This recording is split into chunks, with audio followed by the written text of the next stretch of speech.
نستعينه ونستغفره ونعوذ بالله من شرور أنفسنا ومن سيئات أعمالنا من يهده الله فلا مضل له ومن يضلل فلا هادي له وأشهد أن لا إله إلا الله وحده لا شريك له وأشهد أن محمدا عبده ورسوله. أما بعد فأعوذ بالله من الشيطان الرجيم. بسم الله الرحمن الرحيم. وتلك حجتنا آتيناها إبراهيم على قومه نرفع درجات من نشاء إن ربك حكيم عليم. دایات قبلی الله متعال مبارزه ابراهیم علیه السلام در مقابل شرک و بت پرستی با وصف که ما حول و محیط مکمل ملوث بود به اینمی عقیده غلط و حتی ما حول و محیط چی میکنه که پدر هم دمی را رهبر و رهنما بوده. اما ابراهیم علیه السلام الله متعال توفیق نصیب کرده که از قوه فکری خود و منطق که الله برش نصیب کرده بود دنبال پدر نرفته، بلکه تابعداری حق کرده. نه تنها که تابعداری حق بلکه مبارزه و فداکاری در ایران را انجام داده. این سرمشق زندگی برای همه دعوتگران است که انسان حق بپذیره و هیچگاه تابع پدر نباشه. از همون خاطر امروز اگر یک تعداد مردم میگه ما در راه پدرای خود روان میشیم، ابراهیم علیه السلام هم پدر داشت و پدرشان ماشاءالله مردم احترام و تعظیمش داشت، پیر بود. برای ابراهیم علیه السلام هم زمینه زندگی خیلی آرام میسر بود.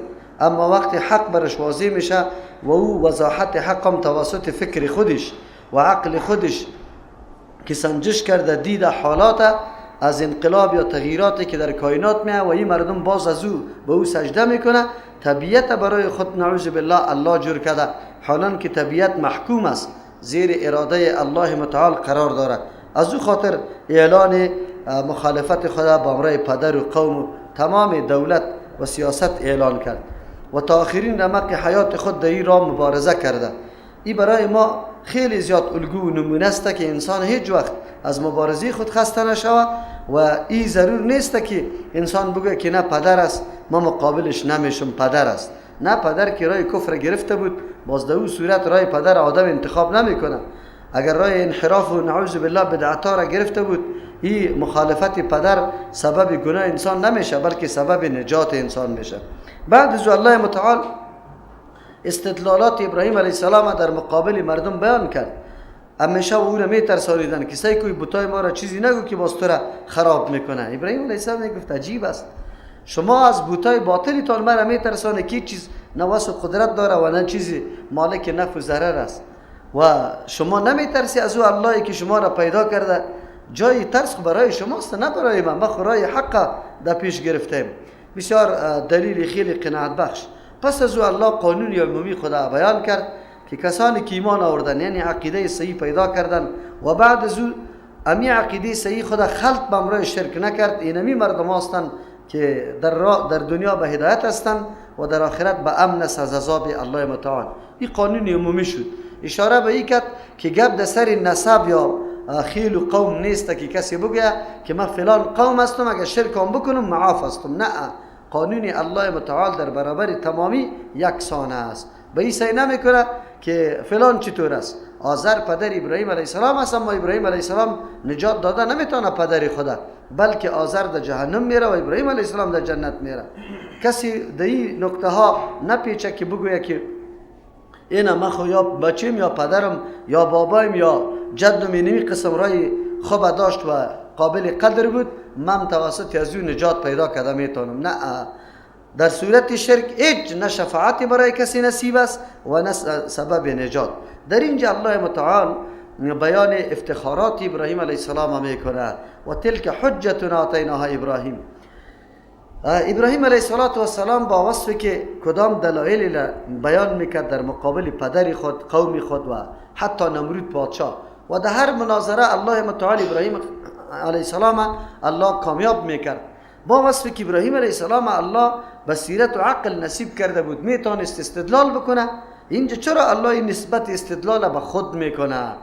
صحیح است که همه کارروایی از خود ابراهیم علیه السلام بود، اما همینطور قلب پذیرا یا قلب سرشاره که همچو دلایل جا بده و همچو دلایل تفکر بکنه این از طرف الله متعال بود. انسان که هر قدر کمالات و مهارتی داشته باشه خود نمیتونه از خود سینه بزنه که مستم. نه، اگر تو ماهر هم هستی، قابلیت هم داری، همین مهارت و قابلیت الله متعال برات داده.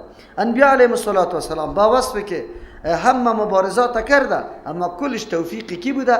الله متعال بوده. از او خاطر الله اینجا همین نسبت استدلال ابراهیم خلیل الله را به خود میکنه. و تلک حجتنا، اشاره به این میکنه که تنها عقل انسانی کفایت نمیکنه که بله در راه مبارزه استوار استاد شوه و مقابله را شروع کنه تا که توفیق الله نصیب کسی نشوه. از همون خاطر هرگاه انسان خود در مسیر دعوت ببینه و بعد از او در مقابل مشکلات بیایه، همچنان سختی ها بیایه و تو در مقابل از او مقاومت میکنی، ده اوجا نعوذ بالله شیطان میخواه که تو را خطا بده، بالا میبرته. اینطور فکر میکنه تو را در اینطور یک مقام و منزلت بالا میکنه که پرسان نکن، فکر میکنی مستم. نه، در اون موقع بعد نسبت توفیق به کی بکنی؟ الله متعال. اینجا بینمی گپ اشاره است. یعنی دلیلی که ابراهیم علیه السلام برای اثبات توحید تقدیم کرد این حجت ما بود. آتیناها ابراهیم، ما داده بودیم به ابراهیم علیه السلام علی قومی، در مقابل قومیش. حالا میبینیم که ابراهیم علیه السلام وقت دلیل میگه به امرای قومی خود از نور معرفت توحید که الله در قلبش تابیده، حالی همه چیز برش روشن شده، توان استدلال و مناظره را داره. از همون خاطر ما میگیم، همیشه اعلان میکنیم که موحد در یک میدان ناکام نمیشه. یک نفر باشه شکست میدم بسیار مجموعه بزرگه. الله متعالی داستانا را همونطور برای ما بیان نمیکنه، برای ما درس میده که شما ببینی ابراهیم علیه السلام فقط نوری توحید در قلبش تابیده بود، حالی دیگه پروا هیچ کس نداشت. چرا؟ توحید برای ازی درس داده بود که همه کائنات در زنجیر قدرت الله بسته است، هیچ کدامش تاثیری نداره. اگر الله نخواه هیچ چیز هم نمیتونه، آتش که آتش سوختانده نمیتونه. چرا؟ اینی عقیده ابراهیم خلیل الله در مقابل الله متعال قوت یافته بود. از همون خاطر در برابر همه قدرت ها هیچ نوع حراس و خوفی نداشت. در طول تاریخ شما واقعات کسایی که واقعا موحد هستند شما او مطالعه بکنید، هیچ نوع نه از مرگ حراسی داره، نه زندان، نه ازلت، نه از کوب. در دوران اول در صدر اسلام کدام غلامایی که با پیامبر علیه السلام ایمان آورده بود و انواع شکنجه ها سرشان میشد. سمیه را ببینی، یاسر رضی الله عنهما را ببینی، هر دویشان در کدام حالت تعذیب میشه. سمیه بسته میشه با شترها، اعلام میشه، پرچه میشه، اما از توحید الله نمیگرده. علت ایست که در قلبش روشنی توحید الله تابیده بود و میفهمید که زندگی چی حیثیت داره، من ملکی کیستم، الله از من چی مطالبه داره. از همون خاطر است هر کس با آماده به قربانی نمیشه. زمان یک آدم آماده به قربانی میشه که او حقیقت صفات الله را درک کنه، حقیقت نفس خدا و دنیا را درک کنه، بعد از او آماده میشه که قربانی بده. الله میگه نرفع درجات من نشاء، ما بلند میسازیم مراتب از کسی را که الله میگه ما بخواهیم. این طورام نیسته. بعضی کسا را افتخارات نصیب میکنیم. ولی الله متعال چرا اینطور میگه؟ ابراهیم خلیل الله به خاطر افتخارات کمایی کرده که در میدان مبارزه به تنهایی خود با وصفی که مشکلات خیلی چیسته بسیار زیاد در رویش است، اما این دعوت ترک نکرده، دعوت توحید ترک نکرده، مبارزه خود ادامه داره. قرآن کریم برای ما میگه اگر ما هر قدر تکلیف در این را میبینیم سبب رفع درجات ما میشه، به هر کسی گپا نصیب نمیشه. گاهی ما شما بگیم اگر همین مردم مبتدی در مقابل نباشه شما چی امتیاز داره؟ کلگی جور باشه دیگه، شما هیچ قدر و قیمت پیدا نمیکنید. قدر و قیمت وقتی پیدا میکنید که شما در مقابل واقع شوید. شما دعوت میدی به سوی کتاب الله و سنت رسول الله، مردم مانعتان میشه. ترجمه قرآن کریم شروع کنه بند کنه. یک دوست ما دین بیگای گذشته گفت ما در چریقنبر در فامیلی در مسجد ترجمه قرآن شروع کردیم. گفت مردم کم کمانه میشن. ما گفتم شروع کنی که مردم چطور بکنن. سبب امی بیگای گذشته میگه اشتفاده استاد بود نماندن. مولی صاحب که آمد بیرونی مسجد خراب منع کردن شد. ببینید اگر در مسجد هر کس میاد تبلیغ میکنه هیچ گپی نیست. واکسین هم در مسجد میشه، مردم اطفال خودم همونجا واکسین میکنه، کسی مانع نمیشه، فاتحه‌گیری مانع نمیشه، مانع ترجمه قرآن کریم میشه. چرا؟ اگر همی گپا نباشه حقیقت دین برای آدم معلوم نمیشه. هر کس میگه من مسلمان هستم، تسبیح در دست داره و شرق انداخته رو ایسته. اسلام برای خود میدانا داره. در این میدانه انسان آزمایش میشه که چی میکنه؟ کسی را به دوستی کفار، کسی را به معاونت کفار، کسی را نعوذ بالله به منع کردن راه الله، کسی را به دشمنی قرآن و حدیث، کلش این چیست؟ یکی از جمله میدانهای آزمایشات است که الله این مسلمان ها را آزمایش میکنه. و یک گپ دیگه هم است، اگر امی فرازونشیب نباشه، امی من و تسلیمی نباشه، آیات قرآن هم آدم نمیفهمه، ترجمه قرآن هم آدم درک کردن نمیتونه. این گپا وجود داره که خود به خود امی صحنه تفسیر آیات قرآن برای تو واضح میسازه که اصل مقصد این نیست. ان ربک حکیم علیم. الله که به کسی درجهش بلند میکنه، امو تو اٹکل است، تصادف است؟ نه، الله حکیم هم است، علیم هم است. هیچ کار الله بی حکمت نمیکنه. اگر بنده خود در راه دعوت مبتلا به مصیبت ها میکنه، ده حکمت است، بسیار حکمت ها میباشه. ابراهیم خلیل الله در راه دعوت بسیار مصیبت ها را متحمل شده، حکمتی الله بودش. او علیم است که کی اهلیت و قابلیتی اینمی مبارزه را داره. بر کس نصیب نمیشه، بر کس الله متعال نمیده. الله صلاحیت ها را میدانه که اهلیت ازیر کی داره.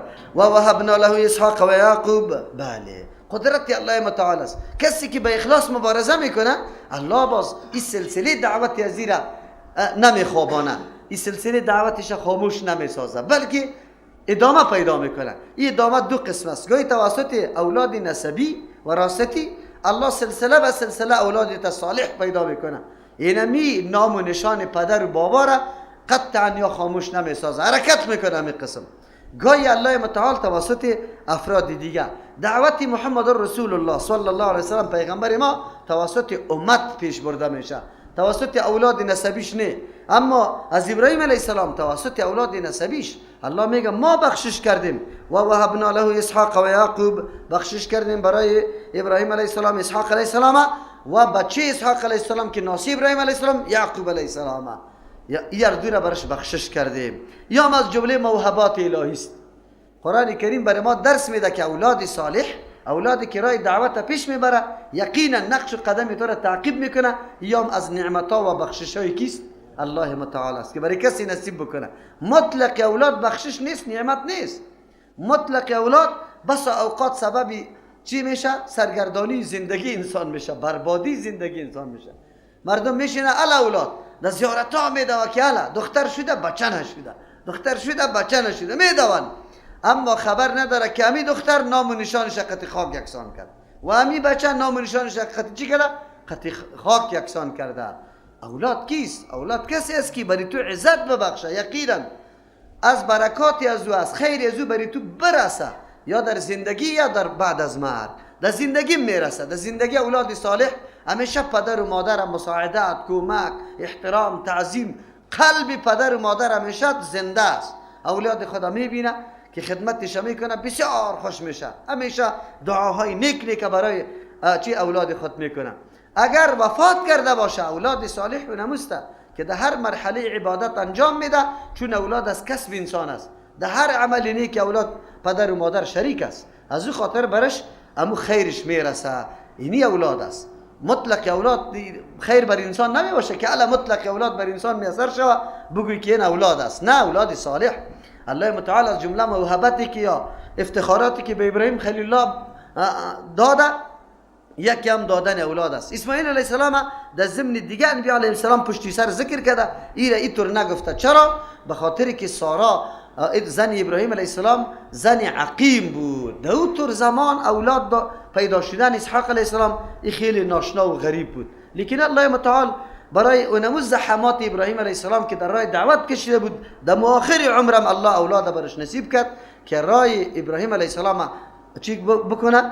جاری داشته باشه، همین دعوت جاری باشه. کلا هدینا، کدام رقم اولاد است؟ از همون خاطر ما میگیم که مطلق اولاد نه، اولادی که الله هدایت نصیبش کرده باشه، صلاحیت نصیبش کرده باشه، او اولاد است. یقینا انسان افتخار هم میبخشه، بر انسان مفید هم است، لیکن مطلق اولاد مفید نیست. تمام روز نعوذ بالله دزدی و غصب و دروغ به خاطر اولاد میکنی، لیکن اولاد آخر کلش برباد میکنه. در قصه تام نیست، نه نماز میخونه نه بلکه شراب میخوره، نعوذ بالله زنا میکنه. یک روزم دعای نیک برای تو کرده نمیتونه. الله متعال از خاطر اینجا از جمله موهبت و بخششی که الله به ابراهیم علیه السلام کرده، اولاد داده خو کلا هدینا، هر کدام از اینا ما هدایت کردیم. مفسرین بعضی خو میگه هدینا اینجا به معنای علمنا التوحید، ما بر ازیام توحید تعلیم دادیم. با کدام فطرت و با کدام مفکوره که ابراهیم خلیل الله جوانی خدا پرورش داده بود، به مو مفکوره اولاد ازیم بوده دیگه. از او خاطر یک بخشش و نعمت بزرگ الله بالای ابراهیم علیه السلام است. لیکن و کلا هدینا، هر کدام از یارا ما هدایت کرده بودیم. استدلال کردن در مقابل او کسایی که مخالفت توحید میکردن. یارم الله متعال امی قسم استدلال نصیب کرده بود. اولاد آدم، خود آدم عالم باشه، اولادش عالم باشه، یقینا نه کتابایت ضایع میشه و نه خواری و زحمتت ضایع میشه.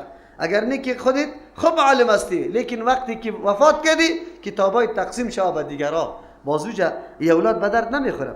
و نوحا هدینا من قبل، نوح علیه السلام ما هدایت کرده بودیم پیش از ابراهیم علیه السلام. این مبارزه تنها ابراهیم علیه السلام نیست، بلکه ابراهیم علیه السلام پیش در تاریخ‌های مبارزه جاری بوده که ابتدای مبارزه از نوح علیه السلام شروع شده. چرا که اصل مبارزه در زمان نوح علیه السلام اولیاء را شکلایش جور کردن به این خاطر که ما یا را ببینیم عبادت الله را زیاد بکنیم. یک چند صد سال که تیر شد، شیطان آمد گفت نه این باید تعظیم شود، این خیلی مردم نیک و قریب به الله بودن. طوافا را شروع کردن. بعد از چند صد سال ابلیس لعین آمد برش گفت که پدرایتون خمیر پرستش میکرد. اون بت پرستی از اونجا شروع شد، شرک از اونجا آغاز شد، از نوح علیه السلام زمانش که نوح علیه السلام مقابل شرک کردن. و من ذریتی از اولادین، اینجا دو تفسیر است. هی ضمیر یا به نوح علیه السلام یا به ابراهیم علیه السلام. قول راجح است که ابراهیم علیه السلام ضمیرش راجح است. و من ذریتی از اولادین نوح علیه السلام، بل ابراهیم علیه السلام و معبد پیغمبران از جمله اولادین نوح علیه السلام میشه. لیکن اینجا اصل مقصد بیان افتخارات ابراهیم خلیل الله است، نه از نوح علیه السلام. تنها اشاره شده که موضوع توحید که ابراهیم خلیل الله دعوت داده بود و چی مبارزه کرد، این در این زمان نبوده، بلکه این از زمان نوح علیه السلام آغاز یافته. از همون خاطر بعد از او در ذریه و نبیری ابراهیم علیه السلام الله پیغمبران را پیدا کرده.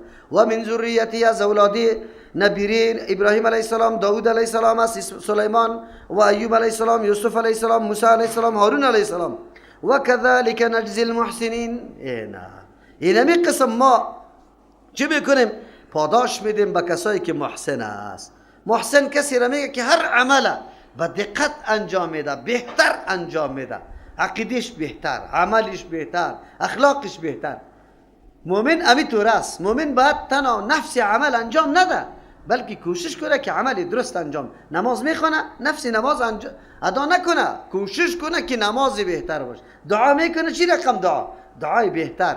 صدقه میکنه، چی رقم صدقه بهتر. همه چیز تلاوت میکنه، چی رقم تلاوت بهتر.